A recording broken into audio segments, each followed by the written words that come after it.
Semi-finalist number 2, Miss Mississippi Crown Handicap.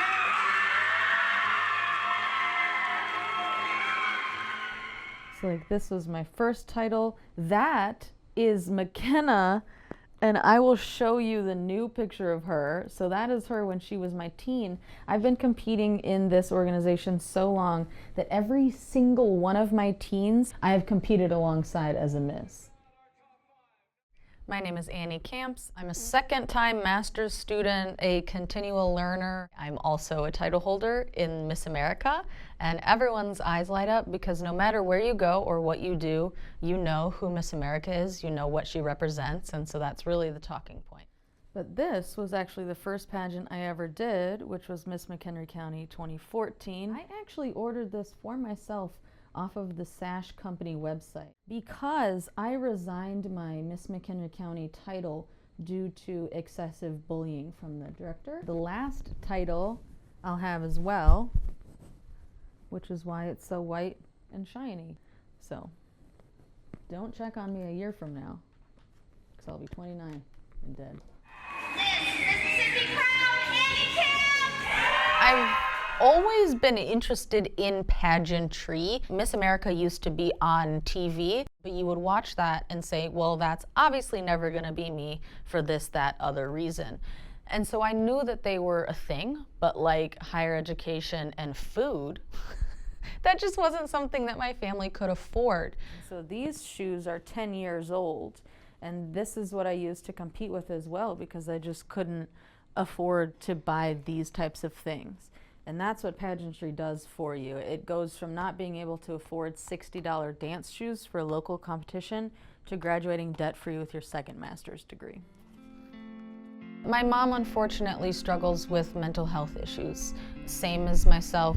She was plagued with addiction, specifically alcoholism, and had 4 to 5 DUIs while I was still in high school. I never knew who I was going to come home to, never knew the situation, but I just knew that I was going to be a statistic, probably nothing more than an addict like my mom, or in and out of jail. And so pageantry changed my life by literally making me want to live life. I could take everything that happened with me and my family and addiction and the incarceration of both my parents, all of these things, and I can help people with that in a point in time where I didn't even think that I would live to the age of 28, let alone to have the opportunity to actually be Miss Illinois, to share that message on the Miss America stage. That is why I love pageantry so much. We talk about mental health, and I share openly my journey of the fact that I found out that I have borderline personality disorder out of a magazine at the age of 23. That can't happen, and I am here to talk to...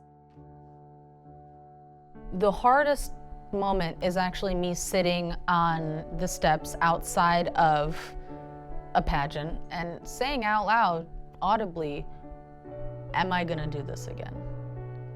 Am I gonna sit? Am I gonna do this for a whole year? Am I gonna compete at state? Am I not gonna hear my name called?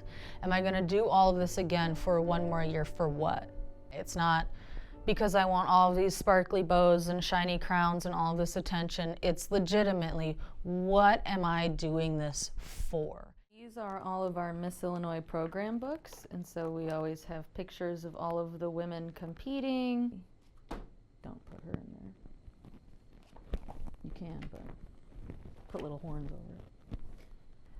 When I started pageants, when I was Miss Prairie State at Miss America, I was seen as the most alternative girl competing. I have a tattoo, I have a nose ring, I'm LGBTQI+, I've had a partner for 10 years, I openly talk about my parents' addiction, openly talk about my mental health, and the women at state made it, well, one woman in particular made it very well known that I did not deserve to be there. I walk away off of that curb not being Miss Illinois, but knowing that I am going to do this again until they don't let me on that stage anymore, because I know how important it is and how life-changing it can be to have a woman like me hold a title like this. It really is continuing to encourage, no matter who you are, if you think that you can make a positive difference in the world, then you can come and compete in our organization.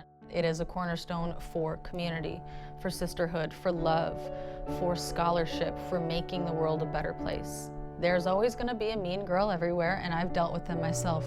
But next to one mean girl is 100 wonderful, nice, amazing, outspoken women who are going to hold your hand and bring you on to the next millennial of women.